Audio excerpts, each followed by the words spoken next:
Se qualcuno pensa sia un argomento di nicchia si sbaglia. Quella dei paesaggi terrazzati, il cui terzo meeting mondiale ha vissuto la giornata d'esordio nella sede della Facoltà di Architettura di Venezia, è una realtà antica, diffusa su tutto il pianeta e dai risvolti poliedrici. È una pratica di sussistenza che parla di alimentazione, parla di cultura del territorio e qui ci sono 22 nazionalità che si troveranno attraverso i loro esperti a confrontarsi sulle tematiche trasversali che questo tipo di argomento impone: la questione idrogeologica, la questione dell'agricoltura, la questione appunto della ruralità dei territori appunto strappati alla montagna. Il terzo incontro internazionale sui paesaggi terrazzati, posto sotto l'egida di UNESCO, FAO ed altre istituzioni nazionali ed internazionali, gode dell'apporto scientifico, logistico e organizzativo delle università di Padova e di Venezia. Il Veneto organizza questo evento presentando i propri paesaggi storici di eredità storica legati alla viticoltura, che sono la Valpolicella,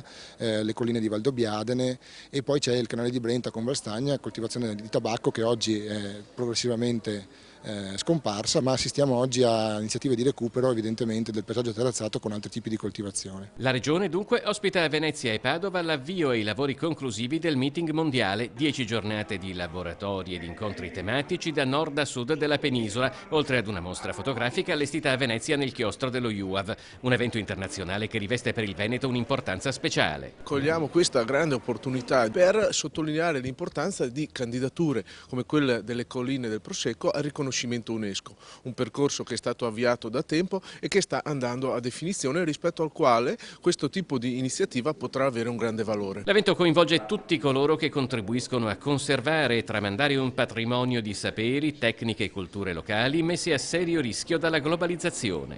Terraces are not industrial ways. Non si tratta di produzioni agricole per il commercio internazionale, ma di produzioni agricole locali che si basano sulla forza della comunità, sul sapere ereditario del singolo contadino, della singola terrazza. E da qui che appunto si capisce l'importanza della preservazione e della conservazione dei terrazzamenti. Family, men and women who know how to manage these terraces. C'è poi un ulteriore aspetto tutt'altro che secondario che unisce la tutela del territorio con la difesa dal rischio idrogeologico. Il rapporto agricoltura-paesaggio è fondamentale per la sua conservazione e per la sua valorizzazione.